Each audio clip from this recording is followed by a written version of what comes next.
Titanic को यह कहकर प्रचार किया गया था कि अगर खुद भगवान भी धरती पर आकर टाइटैनिक को डुबोना चाहें तो भी नहीं डुबो सकते। शायद भगवान को दी गई टाइटैनिक के निर्माताओं की वो चेतावनी कुछ खास पसंद नहीं आई और टाइटैनिक अपनी पहली यात्रा पूरी करने से पहले ही डूब गया। टाइटैनिक के डूबने की वजह क्या थी और उसके डूबने के पीछे रीजन क्या क्या थे, ये जानने से पहले आइए जान लेते हैं कि आखिर टाइटैनिक को लेकर लोगों में इतना उत्साह क्यों बना हुआ था। टाइटैनिक को अपने समय का सबसे बड़ा समुद्री जहाज माना जाता है।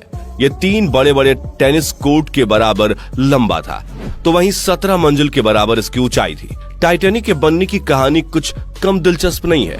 टाइटैनिक को एक शापित शिप कहा जाए तो इसमें कोई बुराई नहीं है, क्योंकि कहा जाता है कि जब टाइटैनिक को बनाया जा रहा था तब इसे बनाने के काम में लगे 250 लोग चोटिल हो गए थे, वहीं 2 लोग मारे गए थे। 31 मार्च 1909 को 3000 लोगों ने एक साथ मिलकर इस विशालकाय जहाज टाइटैनिक को बनाना शुरू किया था और फिर 26 महीनों में यानी 31 मई 1911 में इसे बनाकर तैयार कर लिया गया। पूरी तरह से तैयार टाइटैनिक की पतवार का 31 मई 1911 में पानी में उतारकर परीक्षण किया गया। टाइटैनिक का यह परीक्षण देखने के लिए लगभग 1 लाख से अधिक लोग आए। टाइटैनिक की डेकोरेशन और चिमनियां लगाने का काम 1912 में खत्म हुआ।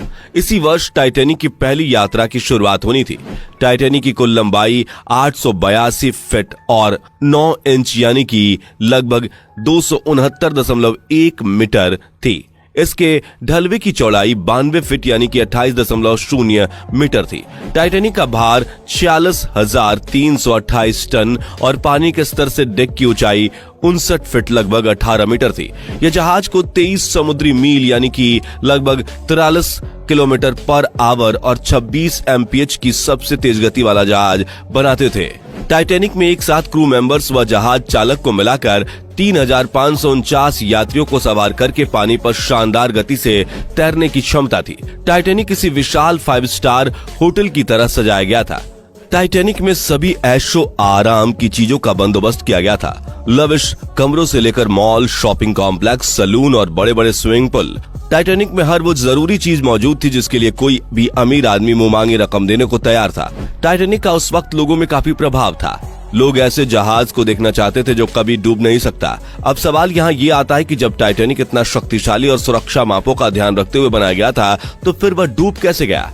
10 अप्रैल 1912 को टाइटैनिक ने इंग्लैंड के साउथहैम्पटन से अपनी यात्रा की शुरुआत की। टाइटैनिक को 62 साल के अनुभवी कप्तान एडवर्ड जॉन स्मिथ लीड कर रहे थे। शुरुआत के 4 दिनों तक सब कुछ ठीक था। 12 अप्रैल 1912 को जब टाइटैनिक अटलांटिक ओशियन में तैर रहा था उसमें आइसबर्ग के होने की सूचना मिलनी शुरू हो गई थी। ये एक नॉर्मल बात होती है। किसी भी समुद्री जहाज को ऐसी सूचनाएं दी जाती हैं ताकि आने वाले खतरे को टाला जा सके। आइसबर्ग बर्फ के बड़े बड़े पहाड़ को कहते हैं। चेतावनी मिलने के बाद टाइटैनिक को 2 बार रूट चेंज करके खतरे से दूर किया जाता है, लेकिन इसकी गति कम नहीं होती। टाइटैनिक अब भी 40 किलोमीटर पर आवर की रफ्तार से पानी में दौड़ रही थी। 14 अप्रैल को भी 7 और आइसबर्ग होने की जानकारी दी जाती है, लेकिन बावजूद इसके कप्तान स्मिथ और उनका क्रू इन वार्निंग को हल्के में लेते हुए इस पर कोई एक्शन नहीं लेते। टाइटैनिक अपनी उसी रफ्तार से आगे बढ़ता चला जाता है। टाइटैनिक के ऊपर एक क्रॉस नेट था जिसे लुकआउट पॉइंट कहते हैं। ये एक छोटा सा प्लेटफॉर्म होता है जिसमें एक व्यक्ति हर वक्त मौजूद रहता है और जहाज के सामने आने वाली किसी भी चीज की सूचना क्रू तक पहुंचाता है। इस प्लेटफॉर्म पर रहने वाले व्यक्ति को काफी दिक्कतों का सामना करना पड़ता है। 14 अप्रैल 1912 की रात उस लुकआउट पॉइंट पर एक व्यक्ति मौजूद था। टाइटैनिक पर उस रात फेडरिक फिट नाम का व्यक्ति बैठा हुआ था जिसने रात के करीब 11:39 पर जहाज के नजदीक आते हुए एक बड़े से बर्फ के पहाड़ को देखा और जल्दी से जल्दी 3 बार घंटी को बजाया और फिर ऑफिसर्स को कॉल करके आइसबर्ग के होने की सूचना दी। फेडरिक का मैसेज सबसे पहले फर्स्ट ऑफिसर विलियम को मिलता है, जिसकी सूचना विलियम इंजन रूम को देते हैं और जहाज को लेफ्ट साइड पर मोड़ने को कहते हैं, लेकिन तब तक बहुत देर हो चुकी होती है।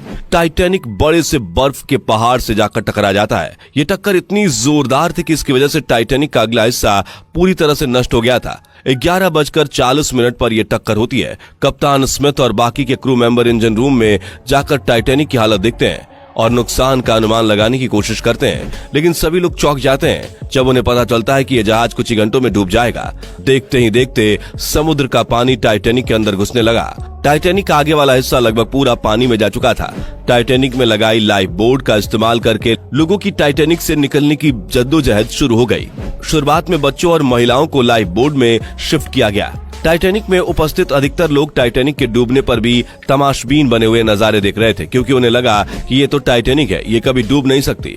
टाइटैनिक के डूबने में सबसे बड़ा रोल इसी मानसिकता ने निभाया था। जहाज के कप्तान और मालिक को भी ये लगता था कि ये जहाज कभी नहीं डूबेगा, और इसी कारण से इतने ज्यादा आइसबर्ग की चेतावनी मिलने के बाद भी उन्हें नजरअंदाज किया गया। टाइटैनिक में सिर्फ 20 लाइफ बोट ही मौजूद थी, तो सिर्फ 1700 लोगों को बचा पाने में ये सक्षम थी, और उस वक्त टाइटैनिक में 2200 से भी ज्यादा लोग मौजूद थे। धीरे धीरे जब टाइटैनिक समुद्र के अंदर समाने लगी तो लोगों को यकीन हुआ कि वह अब नहीं बचेंगे।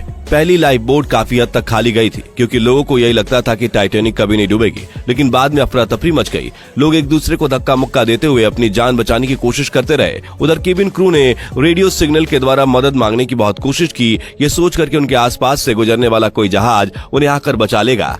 20 मिनट बाद 12:20 पर उनके पास से गुजर रहे जहाज से उन्हें मदद की उम्मीद मिलती है, लेकिन जहाज टाइटैनिक से काफी दूरी पर था। तेज गति से चलने पर भी वो टाइटैनिक तक 2 से 3 घंटे में पहुंचता, और इतने में टाइटैनिक समुद्र में डूब चुका होता। फिर भी शिप के कप्तान ने टाइटैनिक का रुख किया गया, और लगभग 3 घंटे बाद वह टाइटैनिक के पास पहुंचा, लेकिन तब तक बहुत देर हो चुकी थी। रात के करीब 2:20 पर टाइटैनिक जहाज के 2 टुकड़े हो गए। कभी न डूबने वाला जहाज अब पानी में पूरी तरह से डूब चुका था। जिन लोगों को बचाया गया उनमें ज्यादातर महिलाएं और बच्चे थे। बाकी बचे लोग या तो जहाज में डूबकर मर गए, और जिन्हें तैरना आता था वो समुद्र में मौजूद हेप्योथेरिमा की वजह से मारे गए। टाइटैनिक के कप्तान स्मिथ अंत तक अपनी व्हील पकड़े रहे, और वह भी टाइटैनिक के साथ डूबकर मर गए थे। कहा तो ये भी जाता है कि टाइटैनिक की विफलता से स्मिथ को गहरा सदमा लगा, और इसी सदमे में उन्होंने खुद की जान लेकर सुसाइड कर लिया था। टाइटैनिक के डूबने के बाद कई सवाल खड़े हुए। सवाल की आखिर टाइटैनिक को लेकर ये किए गए दावे में क्या सच्चाई थी? क्या टाइटैनिक की दुर्घटना एक नेचुरल डिजास्टर थी या फिर इंसानी लापरवाही? सवाल कई थे और सभी के जवाब भी अलग अलग। जब टाइटैनिक के डूबने की खबर आई तो लोगों में हड़कंप मच गया। उस रात एक नहीं बल्कि कई लापरवाही हुई थी, जिन्हें अगर ना किया जाता तो शायद टाइटैनिक डूबता नहीं। दोस्तों, आपको जानकर हैरानी होगी कि उस रात टाइटैनिक के नजदीक एक और जहाज था जो टाइटैनिक से बहुत ही कम दूरी पर था, जो अगर टाइटैनिक के रेडियो सिग्नल को सुन लेता तो शायद मासूम लोगों की जान बचाई जा सकती थी। यहाँ तक कि 14 अप्रैल को टाइटैनिक को आखिरी बार आइसबर्ग के बारे में चेतावनी भी इसी जहाज ने दी थी। आइसबर्ग के खतरे को देखते हुए यह जहाज आगे नहीं बढ़ रहा था और अपने रेडियो यंत्र बंद करके एक ही जगह पर रुका हुआ था, जिसकी वजह से टाइटैनिक के रेडियो सिग्नल उसे नहीं मिल पाए। टाइटैनिक के डूबने में शिप के कप्तान और टाइटैनिक के निर्माता की लापरवाही भी एक बहुत बड़ी वजह है। उन्हें लगता था कि टाइटैनिक कभी डूबेगा नहीं, और वो लगातार मिलने वाले आइसबर्ग की चेतावनी को नजरअंदाज करते हुए तेज रफ्तार से आगे बढ़ते चले गए। इसके अलावा लुकआउट पॉइंट पर फेडरिक ने फर्स्ट ऑफिसर को टाइटैनिक राइट में मोड़ने को कहा था, जिसे विलियम ने गलत सुना और राइट की जगह लेफ्ट साइड जहाज को मोड़ दिया था। टाइटैनिक के डूबने की वजह जितनी नेचुरल है उतनी ही मानव लापरवाही भी, जिन्हें नजरअंदाज करके जहाज को लगातार तेज गति